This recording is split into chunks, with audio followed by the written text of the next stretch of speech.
Video start करने से पहले मैं आप लोग को जापान का नक्शा क्यों दिखा रहा हूँ, इसमें एक कहानी है। क्योंकि मैं आप लोग को बता दूं कि आज मैं चर्चा करने जा रहा हूँ और सारी कन्फ्यूजन जो दूर करने वाला हूँ वो बिहार आंगनबाड़ी लेडी सुपरवाइजर से रिलेटेड है। तो सबसे पहले मैं जापान का नक्शा आप लोग को क्यों दिखाया, इसमें एक छोटी सी कहानी है, मैं आप लोग को बता देता हूँ।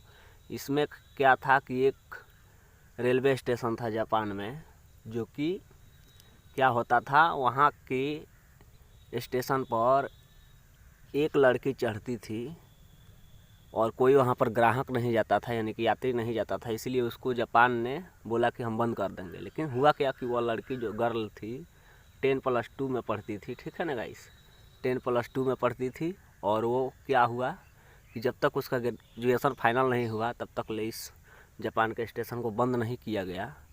अब बताइए क्यों? क्योंकि उसमें स्टाफ भी रहते हैं, सब कुछ रहता है, उसका खर्चा आता है एक स्टेशन को चलाने के लिए। तो 60 करोड़ एक साल में आता था उसका खर्चा। लेकिन फिर भी क्या हुआ कि जापान ने उस स्टेशन को ज़िंदा रखा। किस लिए? क्योंकि एक लड़की 10+2 में पढ़ती थी। वो कोई राजा महाराजा की नहीं थी, वो एक मिडिल क्लास के इंसान थी। लेकिन जापान जो है एक एक व्यक्ति का महत्व कैसे समझता है, इससे आप अंदाज़ा लगा सकते हैं। और शिक्षा को, एजुकेशन को कितना महत्व देता है, इससे आप अंदाज़ा लगा सकते हैं। तो हालांकि इंडिया का तो बात ही छोड़ दीजिए, बिहार का तो बात ही छोड़ दीजिए, इंडिया में पूरा देख लीजिए आप कि शिक्षा का कैसा स्तर है और क्या है। तो इसलिए हम अंदाज़ा लगा सकते हैं। और इसीलिए यहाँ पर नागासाकी, और थोड़ा सा देख रहे होंगे आप लोग यहाँ पर हिरोशिमा, मैं आप लोग को दिखा दूँ कि हिरोशिमा नागासाकी पे गिराया गया था क्या, आप लोग जानते हैं। 6 अगस्त 1945 में इस पे बम गिराया गया था, परमाणु अटैक किया गया था। फिर भी ये, और 2011 में सबसे इम्पोर्टेंट बात, 2011 में उसका खुद का परमाणु जो बम था वो फट गया था, फिर भी बचा हुआ है। दूसरा देश होता तो कब्बे का जीरो हो गया होता, कोई नहीं बचता। तो ये शिक्षा का महत्व है। तो बिहार सरकार शिक्षा का महत्व नहीं समझ रही है और बिहार आंगनबाड़ी को 2 साल से फंसा कर रखी है। बताइए कितने लोग का शादी हो गया। और सबसे पहली बात तो दुख की बात है कि एक स्टूडेंट का इसमें, अब हम नहीं बताना चाहते हैं लेकिन बता देते हैं, अंजलि नाम की थी, वो बेचारी, उनका मतलब मौत भी हो गया। तो क्या क्या नहीं होता है इंडिया में, ये सब आप लोग अंदाज़ा लगा सकते हैं। चलिए वीडियो को स्टार्ट करते हैं। तो हेलो एवरीवन, आज के वीडियो में मैं बता दूं कि आंगनबाड़ी से रिलेटेड काफ़ी सारा कमेंट आ रहा है कि इससे रिलेटेड कुछ न्यूज़ दीजिए।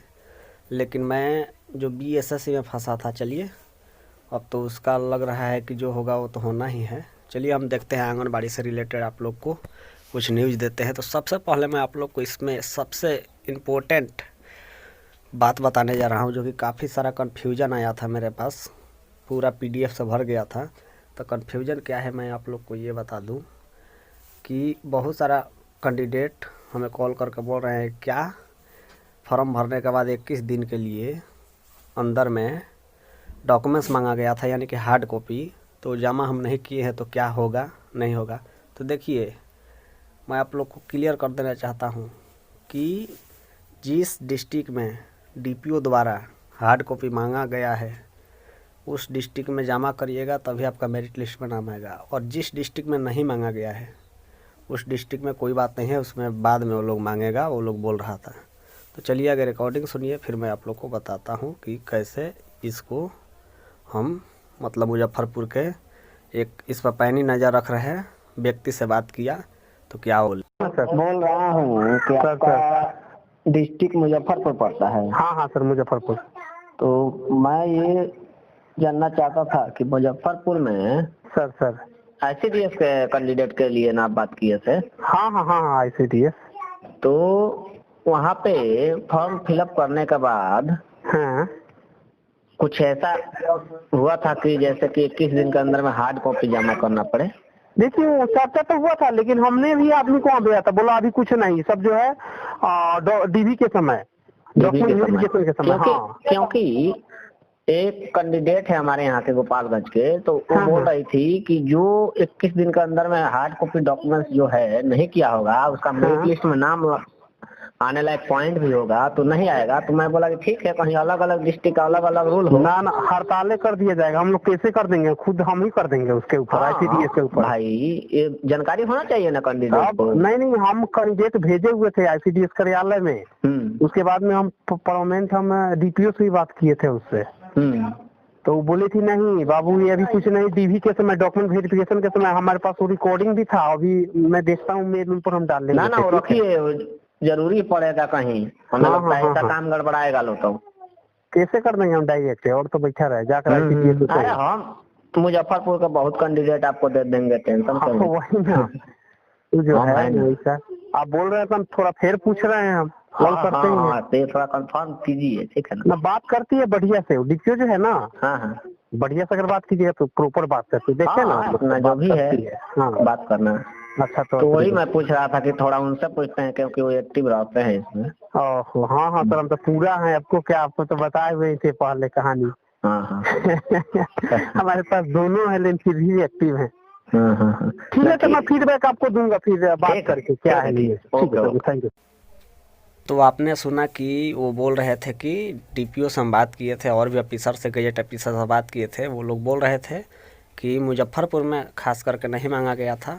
तो ये जब मतलब सिलेक्शन हो जाएगा, मेरिट लिस्ट बन जाएगा, तभी जो है मांगा जाएगा। हालांकि बहुत डिस्ट्रिक्ट में मांगा गया है पहले ही हार्ड कॉपी, और उस डिस्ट्रिक्ट में अगर आप लोग हार्ड कॉपी नहीं दिए होंगे फॉर्म भरने के बाद 21 दिन बाद, वो मांगा था कि 21 दिन के अंदर में आप जो है हार्ड कॉपी सबमिट कराइए ऑफिस में। तो वो लोग कराए होंगे, भेजे होंगे ऑफिस द्वारा, उसको जो है होगा, मेरिट लिस्ट में नाम आएगा, नहीं तो छट जाएंगे।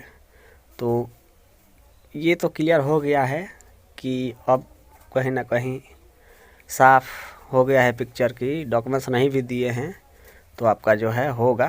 तो ये सारा काफ़ी कन्फ्यूजन जो था आज दूर हो गया, यानी कि बाद में भी डॉक्यूमेंट्स वेरिफिकेशन हो सकता है, यानी कि जो हार्ड कॉपी है वो आप दे सकते हैं। तो यही कुछ कन्फ्यूजन था। अब हम बताते हैं कि इसका जो है मेरिट लिस्ट आएगा कब। तो पिछले दिनों बात हुआ था तो 16 दिसंबर तक बता रहा था लोग, लेकिन कहीं ना कहीं लगातार अभी जो है इसको क्लियर कर रहा है बिहार सरकार सारे पुराने वैकेंसी को। तो इसको भी इसी लिस्ट में डाला है।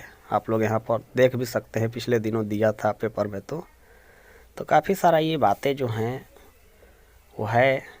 अब मुझे लगता है कि मतलब ये दिसंबर में आ गया तो आ ही जाएगा, नहीं तो जनवरी तक तो आ ही जाएगा। तो थोड़ा सा आप लोग और धैर्य बनाइए, आ जाएगा। जय हिंद, जय भारत।